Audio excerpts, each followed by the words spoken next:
All right, my friends. In today's episode, I'm going to help you develop a skill that might sound a little spooky at first: the ability to predict when something bad might happen. And before you start feeling uneasy, let me quickly add the second half of that sentence and how to make sure it doesn't happen. Yeah, we're talking about predicting major problems before they hit, and more importantly, figuring out how to prevent them. Of course, we can't do this for every single thing in life. That would be unrealistic. But we can use the mindset and takeaways from today's talk in many different situations to make life a whole lot smoother and avoid some really nasty crises. It's no coincidence, and I've said this many times before, that the word crisis has now been paired with almost every age group. I've personally heard, with my own ears, people talking about a quarter-life crisis in their 20s, a 30-something crisis, then a midlife crisis in their 40s, and yes, even crises at 50 at retirement, and in old age. Seems like every decade has its own kind of breakdown, and sometimes I think about it. You know how every 10 years we often celebrate something? A 10-year anniversary, a 10-year achievement. It sounds nice in theory. You see singers celebrating 10 years of their career, or a company marking 10 years since it was founded, or someone celebrating a decade of membership in some club or organization. But on a personal level, how often do we celebrate simply making it through 10 years of life? Not often. Maybe you've celebrated 10 years at a job, but even that is rare. I mean, how many people throw a party for 10 years of selling my soul to capitalism? Not many, right? Most people instead are complaining about 10 years of back pain, neck stiffness, or aching joints. I even had a young person once tell me, "I'm only 20, but my spine feels like it's 70. Of course, I'm saying this partly as a joke because in this episode, we're actually going to touch on some truly intense, life-shaking kinds of crises. But I wanted to keep things lighthearted for a moment before we get into the serious stuff. And my hope for this episode is simple: that it helps you build a stronger mindset and gives you a clearer sense of what to do, the right things to do, when it comes to steering your own life. So let's dive in. Let me start with a question for you. Let's say you're a department manager. People listen to you. Or at least you think they do. Maybe they respect you. Or maybe they're just doing it because you're the boss and they have to. Either way, when you speak, they follow along. You also make a pretty good salary compared to your colleagues. And you've been in this position for 2 years now. So to recap, you're the head of your department. People listen when you talk. You enjoy the authority. You've got a comfortable income, and you benefit a lot from the perks that come with the role. And of course, in your field, people also see you as highly skilled. Let's say you're the head of an IT department.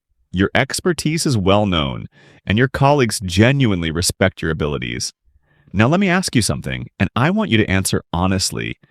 Have you ever based your sense of self-worth on that success? You feel happy, you feel great, you feel a little above the crowd because of your achievements. They help you define who you are. They shape your identity. And honestly, that makes sense, right? A lot of us think this way. I'm successful, so of course my success defines my worth. I make good money, so of course that makes me feel secure and valuable. People say I'm talented, that I can code, lead projects, and keep this IT department running like a well-oiled machine. So, of course, I see my value in that. Why wouldn't I? And in the present moment, you'd be right. There's nothing to debate. You're enjoying the fruits of your labor. But now, let me ask you some tougher questions. What happens when you retire? And by retire, I mean you stop working. Maybe because you choose to. Maybe because you realize you're getting older, and the people in your field are younger now. See, when you were younger, you defined your worth by your job. But when you retire and you're no longer working, what is your value then? This is one of the big root causes. Not the only cause, but a major one. behind what people call retirement crisis or midlife crisis. Because when your identity is built entirely around your work, there comes a day when the work leaves you, and then it's just you, standing there without it. You feel like you've lost your worth. At least in your mind, you tell yourself, I've lost my value. And that's a terrifying place to be, especially when you're at an age where your health might not be as strong as it used to be. Sure, some people choose to keep working instead of retiring, but does everyone really get that choice? Or will there come a time when they're replaced by younger, faster talent? And they're forced to retire whether they like it or not. And you don't even have to go as far as retirement for this to hit you. It could simply be the point in your career where you're no longer the youngest, sharpest one in the room. Right now, in your prime, if I can put it that way, you're the department head. You've got the money, the influence, the voice in the boardroom. Fast forward 10 or 15 years, suddenly you realize you're slower. You're not keeping pace with the fresh energy of the newcomers. And then one day, your company's director gets an idea that's, well, not in your favor. They decide to trim back your authority because they've noticed you're not as quick as before. How would you feel? You were once number one here. And maybe they're not knocking you all the way down to the bottom, but they've moved you to, say, rank number 5. And sure, rank 5 is still good, still high, but you feel the loss. It's like something slipping away. All those things you stacked up in life, the position, the salary, the prestige, the things you believed defined your worth, your very identity, piece by piece, they're falling off. And when they're gone, what's left? If you strip all that away, do you have anything left that tells you, I matter? If your value has always been tied to those external things and they're suddenly gone, you're left exposed, alone, and in crisis. That's why there's one very important principle in life. Don't define yourself by things that are almost guaranteed to change. Now, you might be stubborn and decide not to take that advice, and that's okay. Nobody else is going to carry the burden for you. In the end, we each have to walk our own path. We each have to live with the results of our choices, whether they turn out to be successes or failures. We're the ones who have to accept them and deal with them. But because this is such a serious matter, a defining issue in a person's life, I truly wish that everyone here, even the young ones, especially the young ones, would think about it at least once. Think about how unwise it is to base the value of your life on things that are certain to change or certain to fade. Because when those things do change, if it's in a positive direction, well, that's just luck. But if they decline or disappear altogether, what's left of your worth? If you suddenly feel like you've lost all value, that's when a crisis hits. A few months ago on a trip, I met a retired teacher, and I had the chance to really listen to his thoughts. For him, teaching wasn't just a job, it was his life. Now, that's actually a very noble thing. I'm not criticizing the idea of making something your life's purpose. And he did it well, he loved teaching. The only thing missing was, well, he simply forgot one truth. And I believe he was more than smart enough to see it, he just didn't think about it at the time. That truth is, one day he would stop teaching. And from that moment on, what would he have left? In the equation that defined his life, where teaching equaled my life, the day teaching was gone, the life he valued most was gone too. And that threw him into a crisis that lasted for years. When you're young and you go through a crisis, at least you have your health to help you bounce back. But in old age, when a crisis hits, it can be devastating. Not just mentally, but physically. The one encouraging thing here is that wise people, even in crisis, often find creative ways to respond. This retired teacher, for example, came up with something beautiful in the middle of his struggle. He thought to himself, well, I'm old now and who knows how much time I've got left. Life is unpredictable. So why not grab a bus and go visit some old friends? We've all scattered over the years, lost touch. I'll just show up. If someone's happy to see me, I'll stay a few days. If they're busy, I'll just drop by for 15 minutes and move on. In other words, he decided to do something, to take action.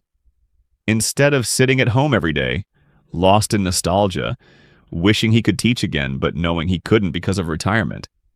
Even at his age, even with the weight of that crisis, he went out to reconnect. And that simple act brought joy back into his life. And you know what? When he met up with his old friends, he expected they might just greet him politely and send him on his way, because everyone has their own busy life now. But there's one more thing he didn't quite account for. All his old friends were around his age too, which means they were also retired, and they were just as lonely as he was. So when they finally met again, oh man, it was all smiles, warm handshakes, hugs, and laughter. And he didn't stop there. After visiting his old friends, he realized how much joy came from simply moving around, traveling from place to place. That's when he decided to start traveling more. Pretty energetic for someone his age, right? And that became his new source of happiness.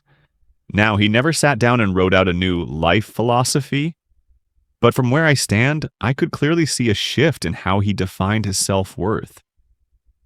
At first, he defined it based on something external, his career. But now he'd shifted it inward. He started defining his value by himself, by the things he chose to do, the things he wanted to explore, the changes he wanted to make. And isn't that a much more solid foundation? You always have the right to define your own worth. But if you define it as the boat you're on, then when that boat gets old or breaks down, you're left with nothing.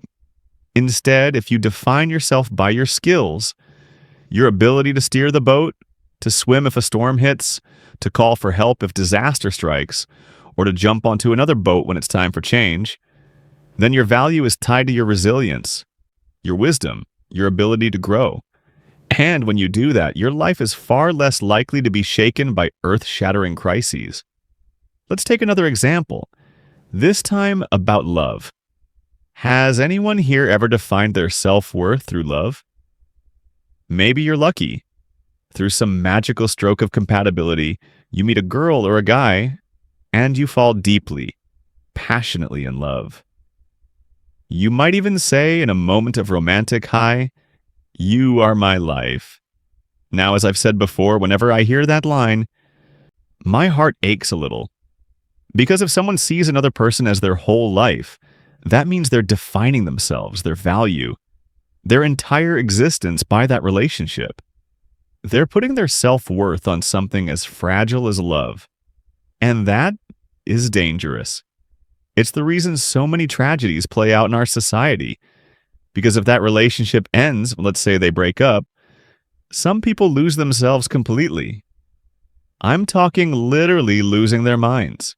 And some take 5, 10 years to recover, if they ever do. Why? Because their self-worth, their life itself, was wrapped up in that love story. And when the relationship is gone, so is their value. They feel shattered, completely broken. And trust me, there are even more extreme cases I've seen. Ones I don't even want to describe here because they're that dark. I might be smiling while telling you this, but it's not because I'm mocking anyone. I just want to soften the heaviness of the topic so it's easier to talk about. But you can see it everywhere in real life, all around you. So let's circle back to the formula.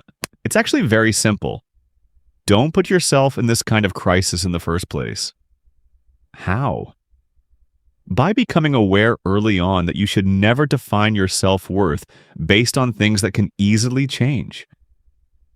Even if it's something that might change for the better someday, if it's fragile, if it's unstable, if it's subject to change, don't build your identity on it. There are even more unfortunate cases. When people define their self-worth by things that are guaranteed to fade with time, careers, beauty, fame, and here's the thing, those don't even have to vanish completely. The moment they start to decline, people can already spiral into a personal crisis. That's why if you want something solid to define your worth, please look inward, not outward.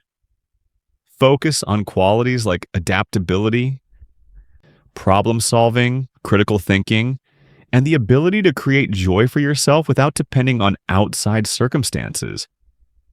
Take adaptability, for example. Let's say you're alone. Many people feel lonely in that situation. But if you know how to enjoy a book, you can curl up with it and have a good time. The joy here doesn't actually come from the book itself. It comes from your ability to adapt. When friends invite you out, you enjoy it in one way. When you're alone with a book, you enjoy it in another. Either way, you're content. That's flexibility. And that is what you should aim for. Because even something as seemingly wholesome as reading can still become an external anchor if you say, "My life's purpose is to read. My joy comes from reading." It sounds noble, but you're still tying your worth to something outside yourself. What if 3 years from now, a theory or idea you've cherished from those books turns out to be false? You might feel crushed, like your whole intellectual foundation just collapsed. But why let it get that far? If you base your self-worth on the willingness to change when both reason and evidence say you should, you'll be free. You'll simply pivot to the truth without feeling like your identity is under attack. You see it all the time in philosophy and science. What's true today might be disproven tomorrow. And if you've built your identity on being adaptable, that's not a crisis. That's just growth. So many of life's crises don't actually need to happen. Look inward. Ground your self-worth in what's inside you. If you do that, life will feel a lot more steady and secure. That's everything I wanted to share with you today. Thanks for listening. And if you found this helpful, hit like and subscribe so you don't miss the next video.